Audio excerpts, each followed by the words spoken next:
Journaling is a great intellectual habit, but it can be super daunting if you don't know where to start. I get tons of comments from people telling me they want to start journaling, but they don't know what to write about. So in this video, I want to help. I'm going to give you some philosophical prompts to help you start journaling today. Hey, welcome to Park Notes. I'm Parker Settecase. I'm a philosopher and theologian, and this is a channel where I help you study, think, and read more deeply. In this video, I'm going to give you 7 philosophical prompts to help you figure out what you believe and why you believe it. I'm going to help you journal through your own worldview. So in order to help you start journaling or start journaling more philosophically, I'm going to first distinguish a diary from a journal. Then I'll give a definition of what a worldview is so we know what we're thinking through in our journal. And then lastly, I'll lay out 7 big worldview questions for you to journal through in order to figure out your worldview, in order for you to know what you believe and why you believe it. But before we jump in, I want to see who's here. So if you have journaled before, if you're a journal expert or a journal novice, then leave me a notebook emoji in the comments right now. And if you're a journaling newbie just trying to figure stuff out, then leave me a thinking emoji in the comments. This video is sponsored by Brilliant, and if you're someone who wants to increase your knowledge and become a better thinker, then you're going to love Brilliant. Brilliant is where you learn by doing.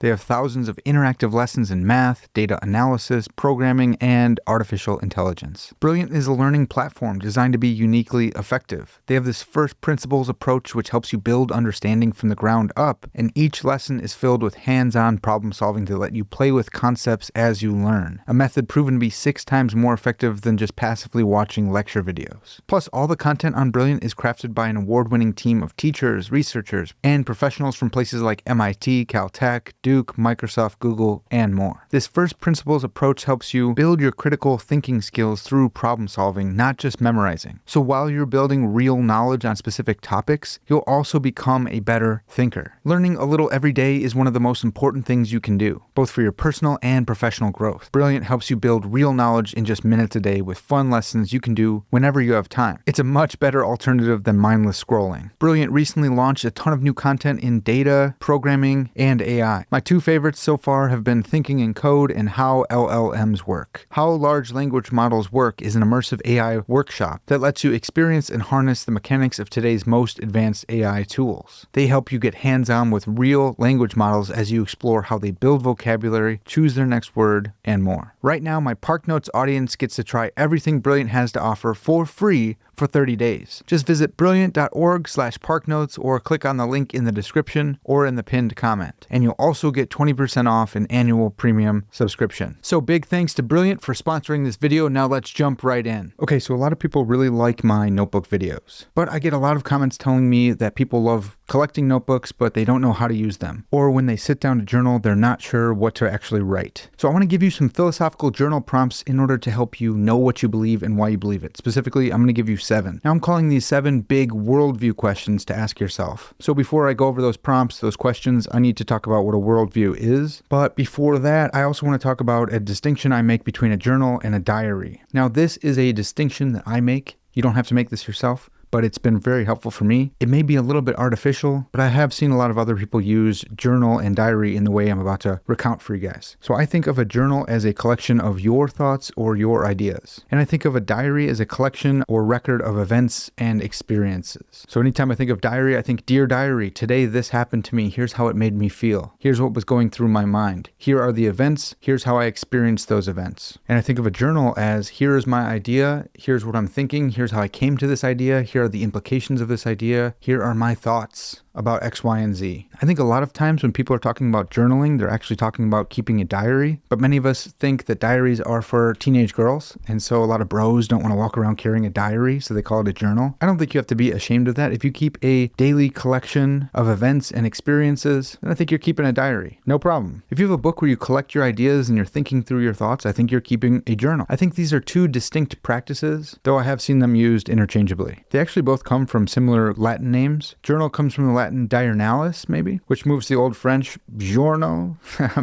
I'm sure I'm butchering all this. And then to the Old English diurnal. And from there it became journal. Originally, the word journal denoted a book containing the appointed times of daily prayers. So we've definitely come a long way since then. But the way I think of a journal is a collection of your thoughts or your ideas. It doesn't have to be daily, and there's lots of different ways that you can go about keeping a journal. Diary comes from the Latin dies or dies, which means day. That turned into diarium, and then in the late 16th century, it became diary. So you see diurnalis and diarium. Both are going to refer to days or daily. Though today I think diary is the one that is daily, and a journal doesn't necessarily have to have a time component. So that's just a distinction that's been helpful for me. If you don't want to make that same distinction, don't worry about it. Let's just keep moving on here. So like I've said, there's lots of different ways to journal or keep a diary. But in this video, I want to give you some philosophical prompts to help you think through your worldview. So this is a particular way to use a journal philosophically. You're going to be examining your own worldview. So what's a worldview? Let's go down to this definition from Andrew Hoffaker. He says, a worldview consists of ideas or presuppositions, convictions, and commitments that shape our outlook on life. Even though they rarely reflect self-consciously on their basic convictions, all people hold fundamental beliefs that contour every aspect of their lives, their thoughts, work, leisure activities, feelings, values, and attitudes. So a worldview is a set of ideas, convictions, and commitments that shape your outlook on life and all of your life. Now, I believe worldview comes from the German Weltanschauung, but older philosophers also used to call a worldview a world and life view. So here I have a quote from Sutanto, Eglinton, and Brock from the introduction of their translation of Herman Bavinck's Christian worldview. They say, in a world and life view, the term world refers to the objective domain, reality outside the self. The term life refers to the human subject, the consciousness, and its needs, desires, knowledge, and affections. A unified world and life view seeks justification for the unity between the subjective and the objective. So by calling a worldview a world and life view, thinkers like Herman Bavinck are trying to incorporate both the objective world and the subjective world of consciousness, and trying to fit those both together. So a worldview ought to incorporate the subjective experience as well as the objective world that we all experience together. Here I have one more for you from James Anderson in his book, What's Your Worldview? This is a fantastic book. It is a choose-your-own-adventure style book.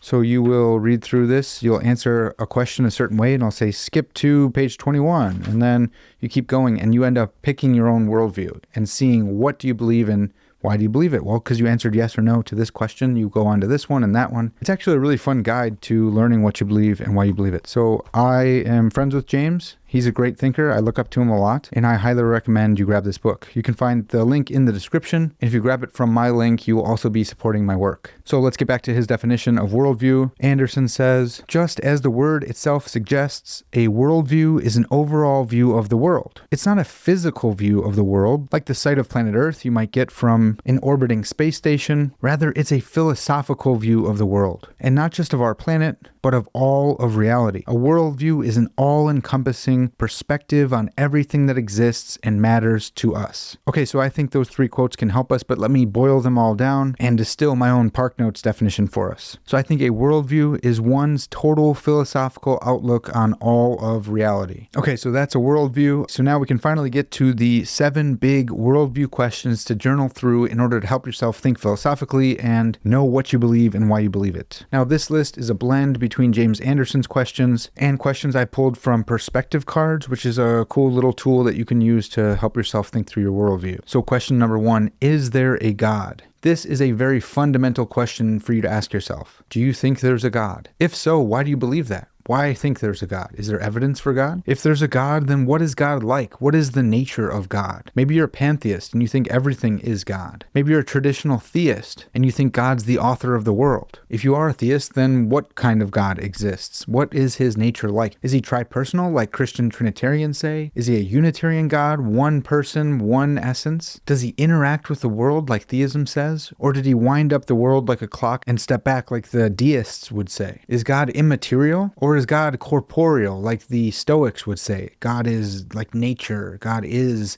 the physical world. Does God care about us? Is he exerting providential control over the universe or not? If you think there is no God, then what reasons do you have for coming to that conclusion? Maybe you think there's just not enough evidence. Maybe you think there's positive evidence against the existence of God, something like the problem of evil. Maybe you think if there was a God, he would make himself so blatantly obvious that no one could be an atheist. But I don't know, you come up with your reasons and think through your own beliefs. So that's number 1, is there a God? If so, What is God like? Question number 2, what is truth? Can anyone know it? Is truth knowable? Maybe you think truth is out there, but we're just so biased that we can't ever come to it, or we're so finite that our limited perspective can never give us like a full grasp on the truth. Is truth knowable? If so, what do you think the ultimate source of truth is? Is it our senses? Maybe you're an empiricist and you think all truth fundamentally comes through our senses. Maybe you're a rationalist and you think, hey, our senses can deceive us, but my reason can grasp onto universal truths. Maybe you think a holy book is the ultimate source of truth, like the Bible or the Quran. Maybe you think the scientific method is the ultimate source of truth, or the closest thing to grasping the truth that we human beings have. Maybe you think inner reflection is the ultimate truth. So what is truth? Can anyone know it? Can you know it? And what do you think the ultimate source or standard of truth is? Question 3, where did the universe come from and where is it going, if anywhere? Now you might think this is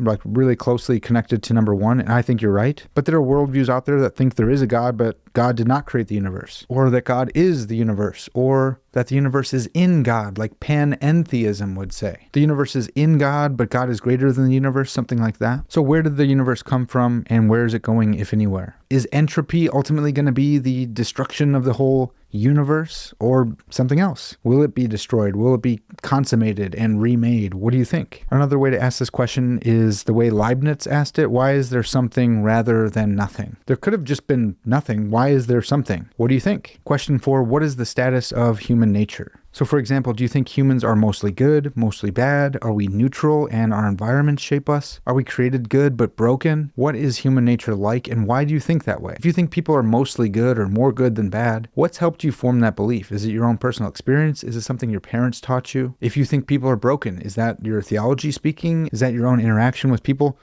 Try to see if you can draw out the source of your beliefs and the reasons you have for holding them. Another related question here is, are humans special? Why or why not? Are we just quantitatively different than other animals? Are we on a spectrum and we're just a little bit more evolved, and so that's why we are a little bit different than other animals? Or is there a qualitative difference between us and the rest of the animal kingdom? Are we somehow unique and special? And then another related question here is, do we have free will? What do you think? Are you freely watching this video right now, or is this just the inevitable result of the laws of nature acting on you throughout, the course of history? Do you have libertarian free will to either watch more Park Notes videos or choose not to? Or do you think that your free will is compatible with you being determined to watch my videos? So maybe the physical laws of nature force you to watch more of my videos, but you want to watch those videos.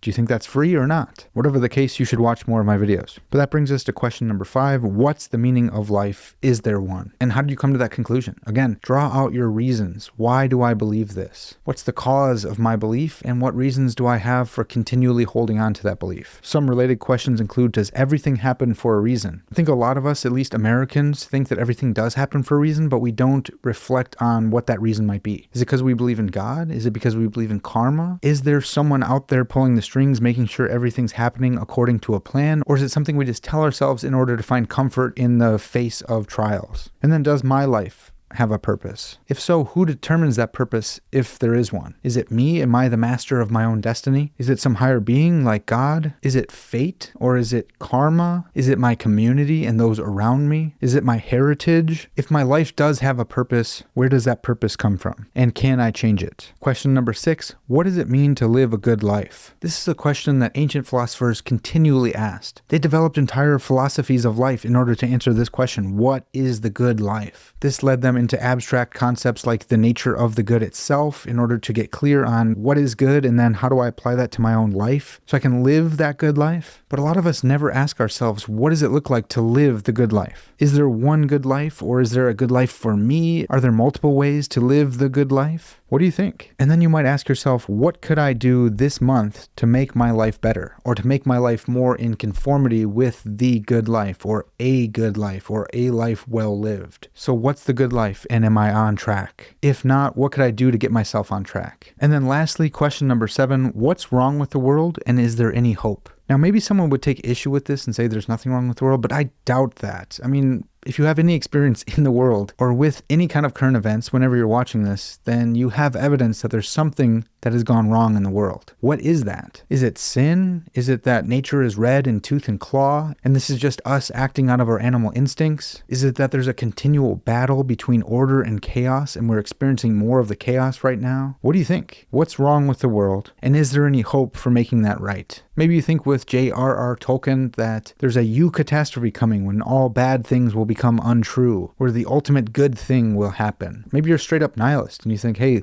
it doesn't matter. Yeah, there's a bunch of stuff wrong with the world, but there's no hope coming. Maybe you're a nice nihilist and you think, hey, there's no hope coming, but you can make lemonade with the lemons that are coming your way. I don't know, you tell me. What do you think? All right, so that's it. There are 7 philosophical prompts for you to be journaling through. I want to hear from you guys which prompt is your favorite. Now, if you made it this far into the video, then you are awesome. Leave me a fountain pen emoji or any kind of pen emoji in the comments so I know who the real ones are. And if you like this video, then go ahead and leave me a like. Make sure you subscribe to this channel so you don't miss out on any future videos. And if you guys want to further support my work, then subscribe to my Substack. You can find that link in the description and consider becoming a paid Substack subscriber.